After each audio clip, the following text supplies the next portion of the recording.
Now, the greatest radio shows of all time. Suspense. The Shadow Node. Washington calling David Harding, counter-spy. Classic radio theater. The Great Gildersleeve. Fibber McGee and Molly. Dragnet. Gunsmoke. The Lone Ranger. Now, step back into our time machine with your host, Wyatt Cox. Good evening, friends of the Inner Sanctum. We have talked about Gunsmoke for quite some time here on Classic Radio Theater with Wyatt Cox, and I continually mention, and some people get upset, that I point out that the authenticity of the radio Gunsmoke is a lot different, and some of you have agreed, and a couple of you have not, but we have a lot of people who enjoy William Conrad as Marshal Matt Dillon. Here's an episode of Gunsmoke. This goes back all the way to January 30th, 1954. It's entitled Smuggler.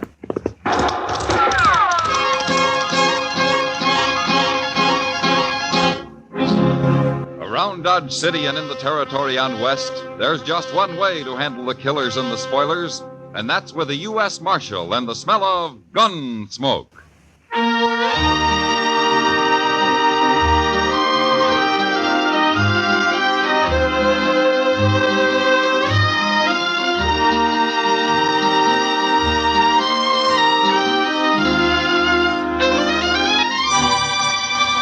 Gunsmoke, starring William Conrad. The story of the violence that moved west with young America. The story of a man who moved with it. Matt Dillon, United States Marshal.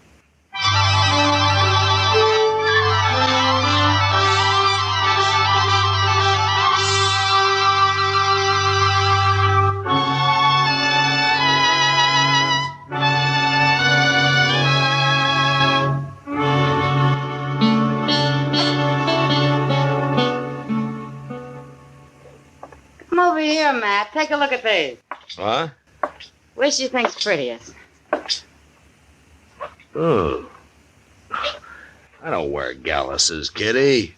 Not like those, anyway. Oh, Matt. Mr. Jonas ordered them all the way from New York. We got to encourage him. The store will never stock anything but beans and ammunition. Well, I can use beans and ammunition, but I won't wear those. They're lovely. You'd look nice in a pair of bright suspenders. Galluses. All right, galluses. You like the purple one? No. But they're not as bad as those pink and orange ones. But what is that they got stitched on them, anyway? Chickens? Don't be silly. They're parrots. Real fancy, Matt. Yeah, they sure are. I'll buy them for you. No, you won't. Please, Matt. Give them to Chester if you want. They're more his style than mine. All right, I will. You refuse to be elegant. I refuse. And if Chester has any sense, he will, too. Wearing those people will think he's a whiskey drummer or a barber. That beats looking like a buffalo hunter. Mr. Dillon? Oh, you looking for me, Chester? Yes, sir. Hello, Miss Kitty. Good morning, Chester. Mr. Dillon, there's a sergeant from Fort Dodge over at the office. Major Evans sent him in. Oh, what does he want? He says the major... Gracious alive, look at them galluses. My... What does he want, Chester? He says the major wants to talk to you. Oh. Right away, he said. Chicken. Well, where is the major? Hmm? The major. Out at Fort Dodge, I guess. Well, Chester, you tell the sergeant I might ride out sometime tomorrow if I'm not busy. Yes, sir. Well, it's only 5 miles, Matt. Might be important. I know, but I've dealt with Major Evans before, Kitty.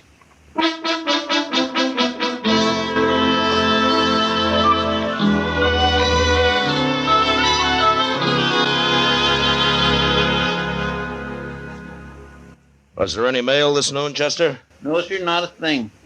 For 3 days now. Yeah, that much less trouble. Uh-oh. Here comes some trouble crossing the plaza. No, what? Major Evans. Huh? And I guess he really does want to see me. Sure looks like it.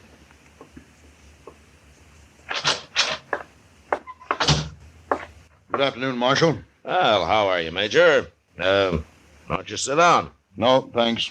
Hello, Major Evans. Hello, Chester. Marshal, I sent Sergeant Bowers after you this morning. Well, I was figuring on maybe riding out tomorrow, Major. I prefer not to wait another day. No, what's the trouble? Pawnees are raiding again.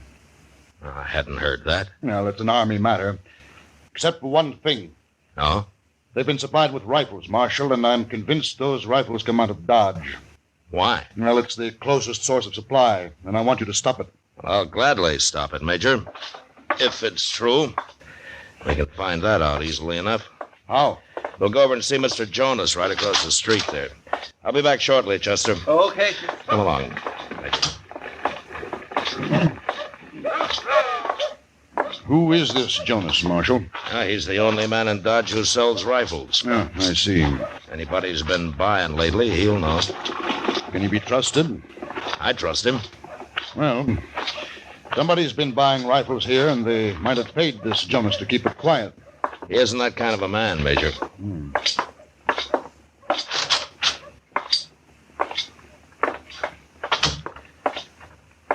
Well, I hope you're going to buy something this time, Marshal. Well, I'm afraid not, Mr. Jonas, but I want you to meet Major Evans from Fort Dodge.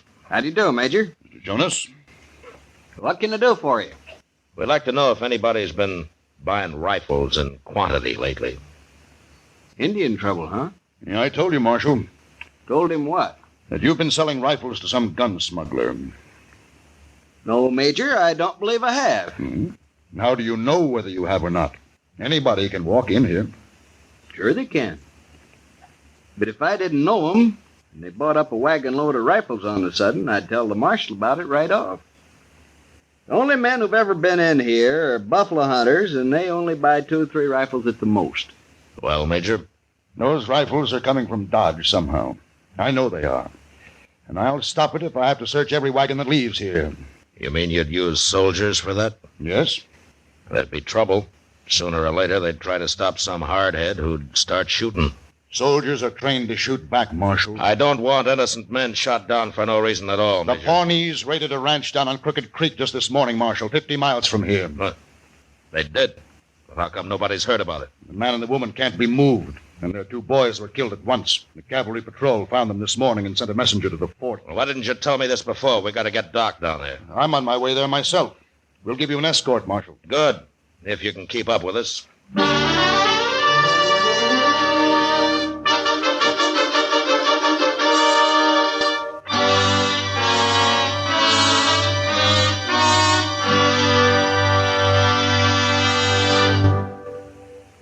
We will return for the second act of Gunsmoke in just a moment. But first, January 30th, 1954, Gunsmoke on Classic Radio Theater with Wyatt Cox. Classic Radio Theater family, you know our friend Mike Lindell has a passion to help everyone get the best sleep of your life. He didn't stop by just creating the best pillow. He created the best bed sheets ever. They look and feel great, which means an even better night's sleep for me, because, you know, I'm working like 67 hours a day. Now, Mike's offering the best deal on his Giza Dreams bed sheets ever. You can get a set of Giza sheets for as low as $29.98. You'll never want to sleep on anything else once you slept on a set of Giza Dream sheets. A special offer for you right now. You can get a set of Giza sheets for as low as $29.98. Call 1-800-928-4715. Use the promo code Wyatt. Or go to mypillow.com, use the promo code Wyatt. It's good on anything on the website. That number again, 1-800-928-4715. Use my promo code Wyatt. Thanks for tuning in to Classic Radio Theater with Wyatt Cox. Now more of Gunsmoke, starring William Conrad as Marshal Dillon, January 30th, 1954.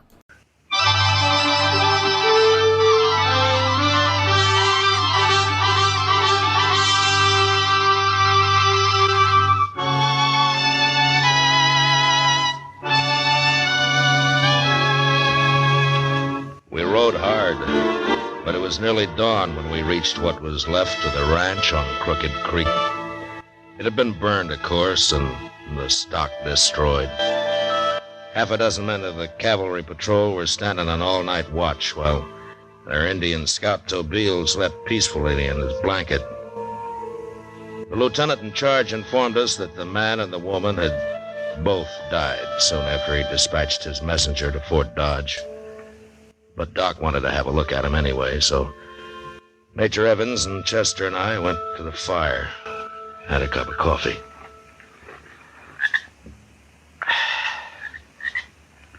I don't know anything I'd rather have right now than this coffee.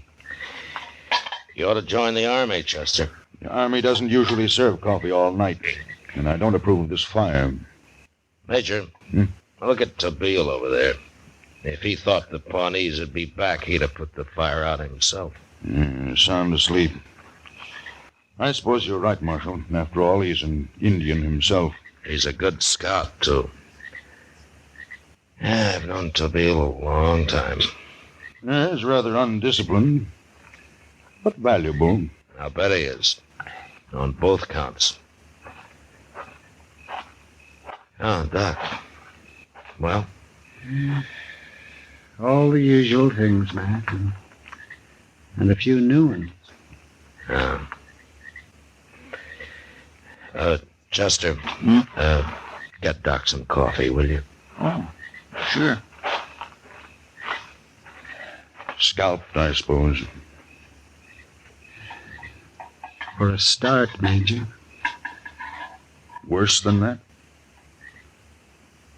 How that man lived as long as he did, I don't know. Savage devils. But I think the woman was unconscious during most of it. The man must have tried to kill her and only grazed her head. How do you know, Doc? Here's your coffee, Doc. Oh, thank you. Thank you, Chester.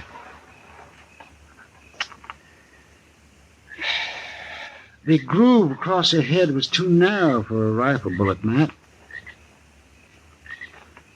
And I don't think those Pawnees had pistols. No, but they certainly had rifles. Oh, that reminds me again. I dug a bullet out of the man, Matt. Here it is. Huh.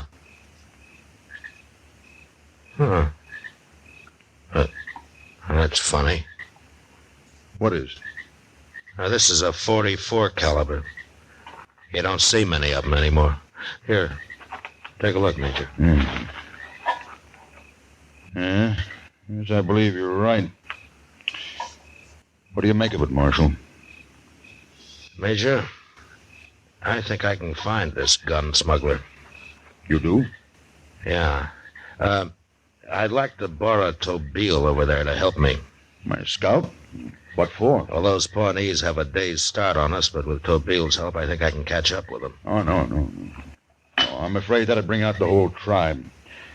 No, I'll run this war party down myself as soon as their supply of arms is cut off. Well, there'll just be Tabeel and Chester and me, Major. It's the gun smuggler I'm after, not the Indians. And I'll go with you. Now, they'd spot a troop of cavalry, but 3 of us can get through the country without their knowing it, if we have any luck at all. Just what you have in mind, Marshal. I'll tell you later, if it works. Well, I guess I can't stop you. No, you can't. And I'll go without Tabeel if I have to. Yes, you would. All right, Marshal, take him. Thanks. I just hope you know what you're doing. Major, does a man ever know? For sure.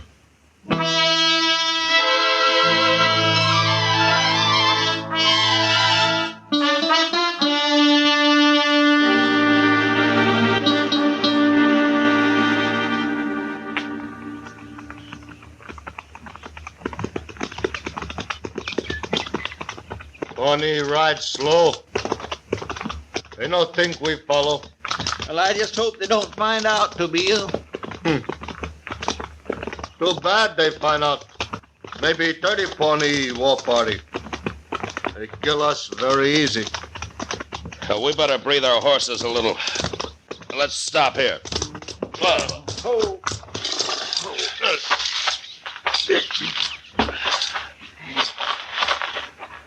Right now, I wished I was in the Army. I'd feel a whole lot safer. Marshal, why we follow Pawnee? Yeah. I'd feel better if I knew myself. Maybe. Well, I'll tell you. First of all, that was a .44 caliber bullet Doc found in that rancher's body. Only Henry rifle shoot 44, huh? Yeah, that's right, Tabeel. My, I ain't seen a .44 Henry since I can remember. No, Most of the buffalo hunters around here use a .45. Or if they use a Sharps or a Remington, that's a .50. You just don't see many .44s. Army, they have all Springfield 45. Yeah, but somebody's cornered a bunch of them Henry 44s and sold them to the Pawnees. Is that what you figure? Yeah, that's right, Chester. But whoever it is didn't think far enough ahead. What do you mean? Well, he sold his rifles, all right, but his customers are going to have to come back to him for ammunition. They can't get it anyplace else. And the market's all his. Sounds to me like he's created a pretty good business. Yeah, too good. Now those Pawnees will be looking for him. And him alone. Marshal, right. Most Indians only need rifle. Steal ammunition all over. One place, other place. Pawnee, no fine 44 bullet, no place. So they'll go back to this man. They have to find him. And if we can keep on their trail long enough, we'll just naturally find him, too. 30 Pawnee on warpath, all armed with good rifle. Maybe find us before we find them. Yeah. I guess it could work both ways. Well, nobody's going to find anybody if we sit here. All right, let's get moving.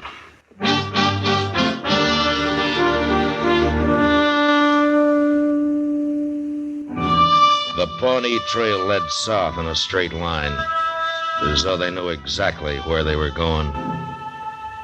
We followed them for 2 days, and on the third, Tobeel informed us that the war party had been joined by another one of about equal strength. A band of Indians this large would protect itself with a ring of Scots, so we were forced to drop back and follow them more slowly. And then they turned to the east. And on the fourth day, we began to wonder if we were wrong about their trying to find the gun smuggler. Maybe they were just going to lose themselves in Oklahoma territory. Big country, Marshal. Pawnee may be blow apart like sand. You mean they might separate and wait a while before raiding back into Kansas? Sometime do. Mr. Dillon, look. Yonder comes a rider. What? White man. Cowboy. Yeah. He's riding pretty hard. Ride like man afraid. Yeah, let's wait here for him. Oh, boy.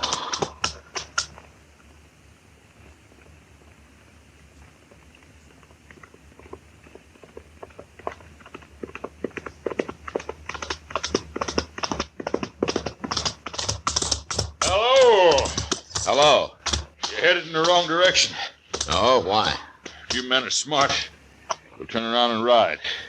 This country's alive with Pawnee. You see any? If I had, I probably wouldn't be here to tell you about it. But I seen plenty of sign, and a worse kind of sign, too. Oh, what do you mean? They had a powwow of some sort about 20 miles back of me, mister. They left a white man there. Oh? Was he dead? Just about. Did you talk to him? I talked to him, but he didn't have much to say, not with no tongue. You left him there? That's not all they done to him. But he could still use one hand. I give him my 6-gun. Ah, I see. It's a funny thing, though. There was wagon tracks leading into that camp and leading out of it, too. Can't figure it no how. Pawnee will probably no keep wagon, Marshal. Marshal, you're chasing them Indians? No. It's the wagon we're after. And whoever's driving it. Well, your business, Marshal. But I'm riding all the way to Dodge, and I'm going to stay there. Maybe we'll see you when we get back. I'll be there. But I wouldn't gamble on seeing you. So long. So long. Well, what do you make of it, Mr. Dillon? Well, as Tobeel says, the Pawnees wouldn't fool around with a wagon. There must have been more than one white man. We find wagon, I think, maybe 5-6 hours. Yeah, but it'll be dark soon. Tobeel track wagon and dark. We're going to have to move fast to be out of this country by daylight. We move.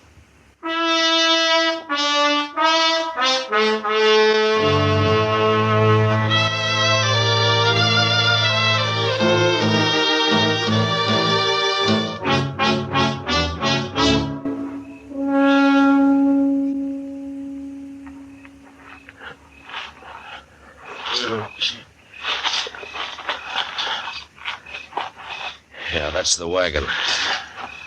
But I only see one man there, Tobeel. One man.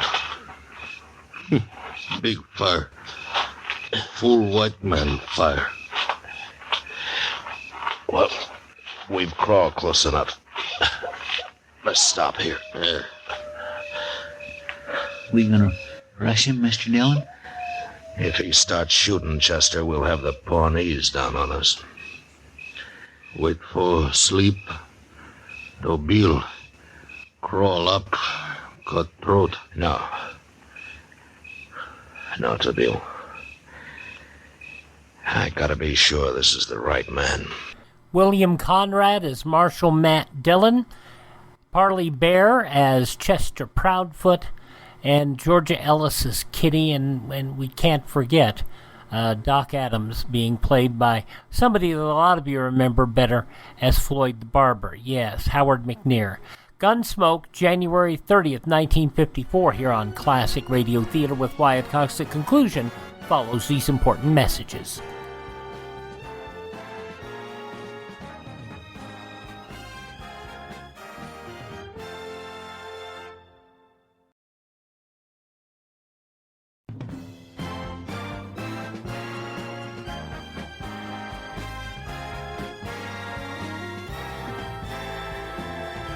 Now the conclusion of Gunsmoke, Gunsmuggler, from January 30th, 1954, here on Classic Radio Theater with Wyatt Cox.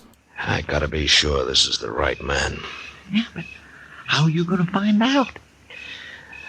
Well, bluff him.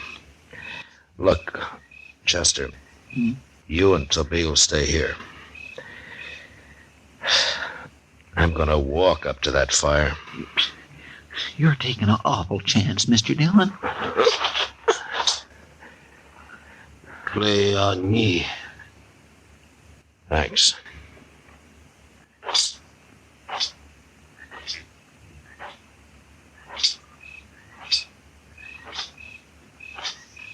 Stop where you are. Get your hands up. No. I'll kill you. And my friends out there will kill you. What friend? Put your gun away, mister. You haven't got a chance. Who are you anyway? What are you doing here? Put up your gun. They might get nervous. How do I know anybody's out All right, there? then shoot, and you'll find out. Well, go ahead. You must be crazy. All right, I'll put it up.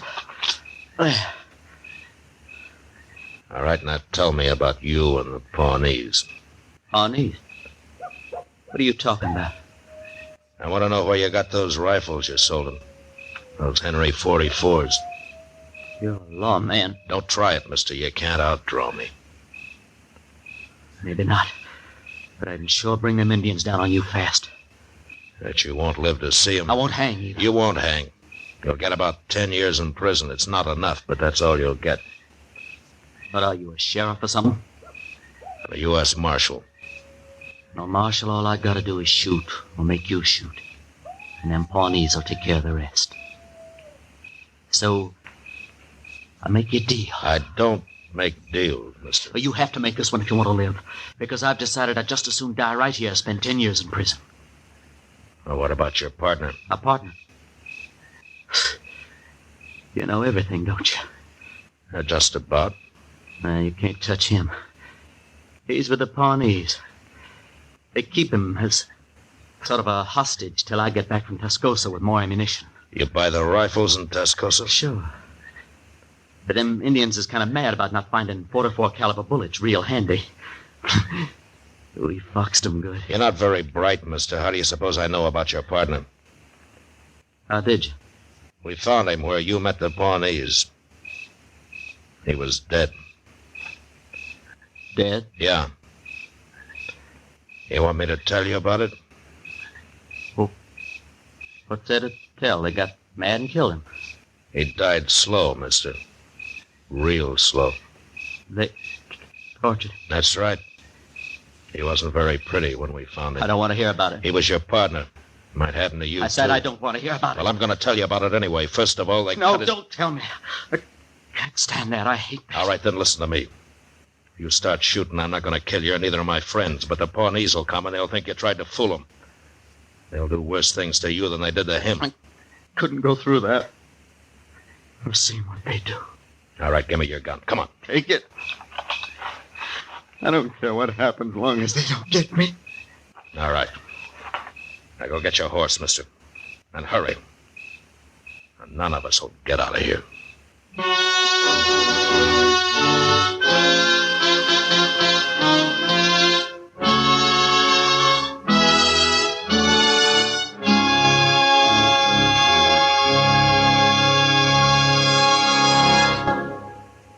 Gunsmoke, under the direction of Norman Macdonald, stars William Conrad as Matt Dillon, U.S. Marshal. Tonight's story was specially written for Gunsmoke by John Meston, with music composed and conducted by Rex Corey. Featured in the cast were John Daner, Lawrence Dobkin, Harry Bartell, Barney Phillips, and Jack Edward. Parley Bear is Chester, Howard McNear is Doc, and Georgia Ellis is Kitty. Gunsmoke has been selected by the Armed Forces Radio Service to be heard by our troops overseas. Join us again next week as Matt Dillon, U.S. Marshal, fights to bring law and order out of the wild violence of the West in Gunsmoke.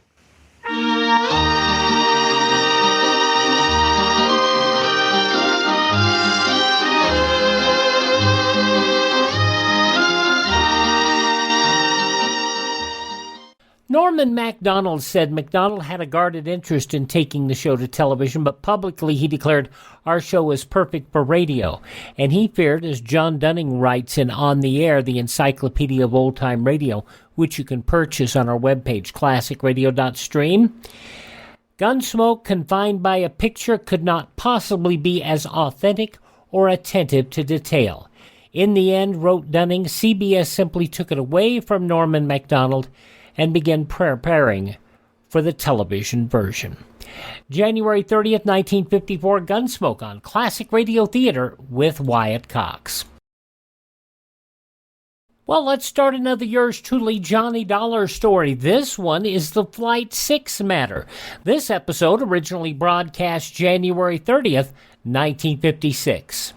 From Hollywood, it's time now for...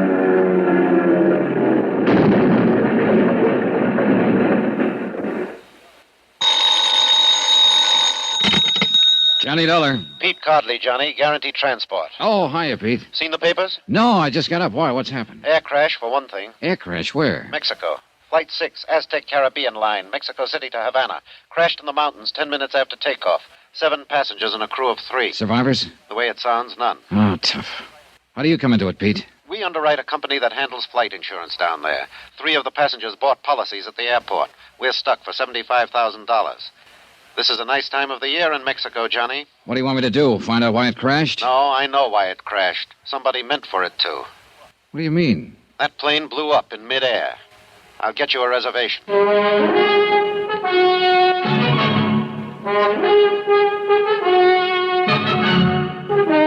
Tonight and every weekday night, Bob Bailey in the transcribed adventures of the man with the action-packed expense account, America's fabulous freelance insurance investigator. Yours truly, Johnny Dollar.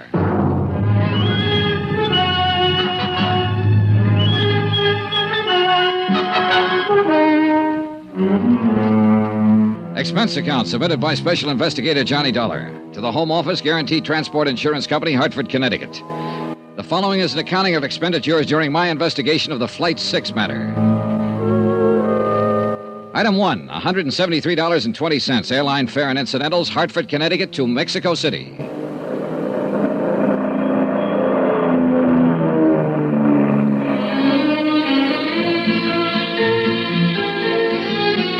I checked my baggage through customs and started making inquiries, and more inquiries, and then some more. And after the 14th Quien Sabe, maybe is better you ask him, I found the office I was looking for. Or at least I thought I'd found it. The flowery Spanish title on the door translated roughly into Inspector General of the Department of Civil Air Transport. But when I opened the door, I wasn't so sure. Come in, Jack. Make yourself to home. Oh, I'm sorry. I was looking for You found him. That's me. Don't let the big words on the door fool you. I'm all there is. There ain't no more. So come in. Shut the door. All right, thanks. Is your name Dollar? That's right, Johnny Dollar. Macklin here. Macklin. One-time mongrel from the south side of Chicago. I got a wire from your office. Said you'd be in on Pan Am Flight 12. Pull up a chair and squat, will you? All right. What were you expecting? Spanish grandee with a white silk shirt, a black silk tie, and a second cousin on the cabinet? Well, maybe. At least I wasn't figuring on a Southside Mick with a 17th century desk and a cotton sweatshirt. Well, now, here's what little dope we've got on the crash. Most of it you probably know already. I left on 20-minute notice. All I've seen is one newspaper item. I can use a lot more. Well, you won't get much more out of that report. We got a crew over at the wreckage around 2 hours ago. Survivors? No, he didn't have a chance. That crate is scattered over 10 acres of mountainside. Didn't catch fire, though, so we might turn up something or other. Oh, I got a good man in charge up there, Juno Romero. You'll meet him later. I'm sending another jeep up there in a few minutes, and you can go along if you want. Thanks, I will. My company figures sabotage. Any chance they're wrong? Could it have been accidental? Equipment failure, personnel failure, something like that? Well, if I thought so, I'd be up there at the wreck myself. That'd be my kind of job. But this one's different. You know, it's detective work, your kind of job. And Gino Romero's. Now, he talks as soft as a girl out of finishing school. Looks a little like one, in fact. But underneath it, he's as sharp as a tack and tougher than an old boot full of nails. What actually happened when the plane went down? All I've heard is that it blew up in midair. That's right. Well, a few Indians were the only ones who saw it. They were burning charcoal up on a slope at about 9,000 feet. They were watching the plane circle, gaining altitude. Then one big flash, the tail blew off. Pilot didn't have a chance. He rode it straight into the side of the mountain. The tail? That sounds like the baggage compartment. That's the way I figure it. An explosive of some kind. A time bomb smuggled on board before the takeoff. I'm covering that angle from this end. I'm rounding up every one of the baggage gang, the maintenance crew, anybody who had a chance to get near that plane before it left the field out there. And what have you found out? Well, so far, nothing. We're trying to check back, too, on the individual passengers, the plane crew, trying to find out who might benefit by having any one of them dead. Well, I guess that'll be your angle, too. Yeah, at least as far as insurance is concerned. Well, there were 3 flight policies issued, and the names are in the reports here. Yeah, I know. I've got them. The Home Office gave them to me, along with the names of the beneficiaries. I haven't talked to any of them yet. I figured that you know how to go about it better than I would. And there's another possible insurance angle, and that's the cargo. Do you know if there was anything valuable on board? Worth destroying for the insurance, you mean? No, it was done by somebody who deliberately set out to kill one of the 10 people on board that plane. And who didn't mind killing 9 others to get that one. It was premeditated, cold-blooded. Now, you get him, Johnny. Get him for me, and then just leave me alone with him for about... Come in. One of you is Senor McLean, Inspector General del Departamento... Yes, that's me. What can I do for you, Jack? They will not give to me any information, Senor McLean. Not the police, nor the airline office, nor anyone. Who are you, and what information do you want? I am Ramon de Lagos, Senor, and I am here... De Lagos? Wait a minute. That's the name of one of the... Yes. Look, are you related to Maria de Lagos? My wife. She was on the plane. Now tell me, please, what news do you have? Have you reached the scene of the crash? Yes, we have. 2 hours ago. And what did you... Is there any chance... I'm sorry, there were no survivors. No. Oh, no. I'm sorry, Senor de Lagos. It is too terrible. I didn't know you were here in the city, or I'd have let you know right away.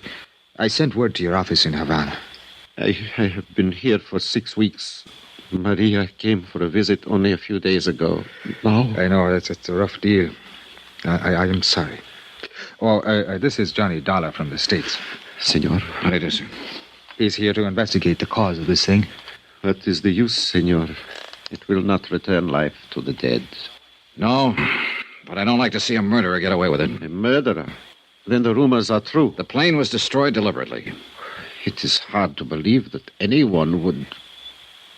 Senor McLean, what arrangements are being made? The bodies will be brought down to the Federal District Hospital, and I'll see that you're notified. Gracias, senor. Now, let's see. I believe your wife's brother, Don Serrano, is staying at the Hotel Regis. Yes, he is, but I am at the Monte Casino. Don Serrano and I are not friendly. I see. All right, senor, then I'll contact you at the Monte Casino as soon as I have word. You are very kind. And again, I'm sorry. Yes, that is all one can say. Adios, senores. Know anything about him, Mac? Well, only what his wife filled out on the flight form. He's Cuban. Residence and business address, Havana. And the export game. And you know, of course, that his wife was one of the 3 people who took out accident policies. But naming her brother, Don Serrano, as beneficiary, I wonder why. Well, that's one of the 6 dozen questions you can ask when you start prowling. Look, I hate to rush you, Johnny, but I ought to start that jeep up the mountain. I'm ready anytime. I'll let Gino know you're coming. You check with me if you want anything. You'll have full cooperation from the federal police and the government. And to repeat just one thing, Johnny. Yeah, I know. Whoever did it, get him. Check.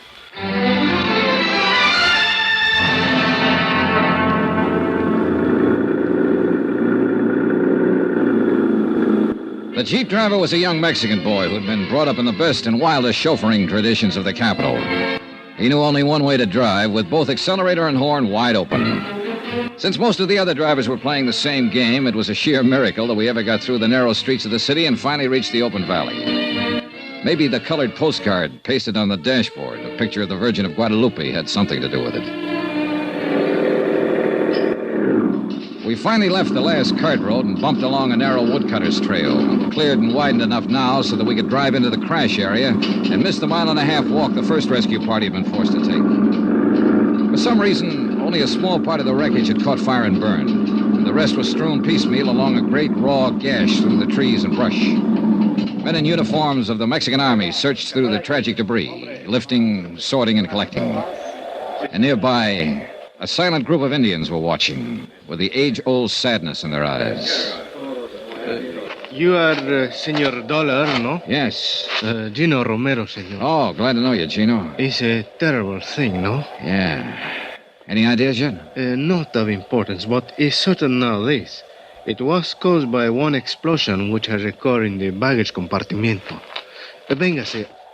Come on.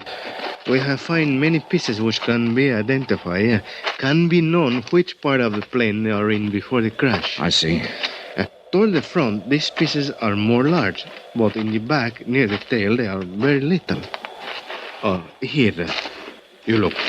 These are pieces of the baggage, muy pequeño, very tiny. Oh, yeah. The crash itself wouldn't have done this. It had to be an explosion. Seguro. Look. Is burnt a little, each one of these pieces, but these more big ones from the seats of the plane, they are not burned. Here, you smell these ones. Yeah, I see what you mean. Either dynamite or nitroglycerin. What's dynamite? We have found little tiny pieces of red paper from the wrappings on the sticks. What's dynamite? Any idea how much? How big a charge? One of the soldados, Pascual, who have used much explosive, is think maybe 30 or 40 pounds. Light enough to be put on board in a piece of luggage. It's going to be tough, Gino. Plenty tough to. They're bringing out the bodies. The Indians set up a low, wailing dirge, and one of them tapped softly on a native drum. A wordless terror before the ancient mystery, death. One by one, the bodies passed us, borne by the silent soldiers. Madre de Dios, may they find peace. Then, for the first time, I noticed the girl, standing alone some distance away, watching without expression as the stretchers passed her. She was young, blonde, and beautiful. Not conventionally so, but beautiful as a young animal is beautiful. And she looked very much out of place. You are observing the señorita, no? What's she doing up here? ¿Quién sabe? She's strange, that one. Always she's look for danger. She's what you say, the daredevil. But it's like she's always have the charm. Death has never find her. So perhaps she has come here to look on his face. Do you know who she is? Pues sí. She's American. Her name is Marvel Terrence. Marvel Terrence? You have heard of her, senor? I'd heard of her, all right. And I'd wondered what kind of a girl would have a first name like Marvel. And now I knew, partly at least. And I planned to find out a whole lot more. 3 of the people who died on that plane had taken out flight policies. Maria de Lagos was one of them. The other 2 were men, both of whom had named as beneficiary Marvel Terrence.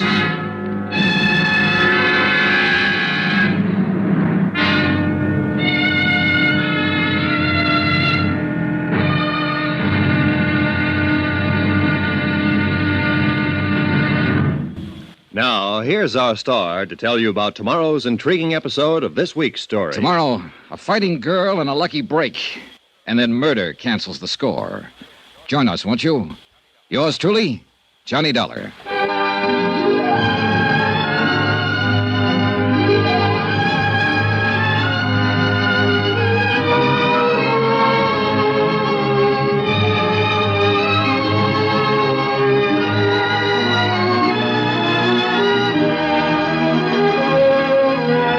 Yours truly, Johnny Dollar, starring Bob Bailey, is transcribed in Hollywood.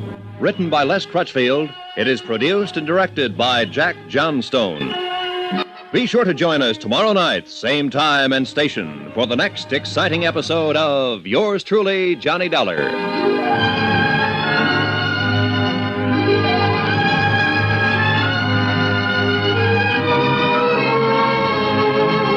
This is Roy Rowan speaking. From January 30th, 1956, yours truly, Johnny Dollar, here on Classic Radio Theater. Do me a favor, thank this radio station and support their advertisers. It is their kindness and courtesy that allows us to be with you each and every time we're here. Also, if you have a moment, visit my webpage, classicradio.stream, where you can stream our shows on demand, learn more about classic radio collecting. You can get all of our social media links there, including Twitter and on Facebook. And you can also contact me there as well, classicradio.stream. Our shows are available anywhere podcasts are served, including iHeartRadio, Spotify, Apple Podcast, and Google Podcast. Just search for Classic Radio Theater with Wyatt Cox. Classic Radio Theater with Wyatt Cox. Thanks for tuning in. Tell all your friends the great radio shows are right here at this spot on the dial. Classic Radio Theater with Wyatt Cox on your favorite radio station.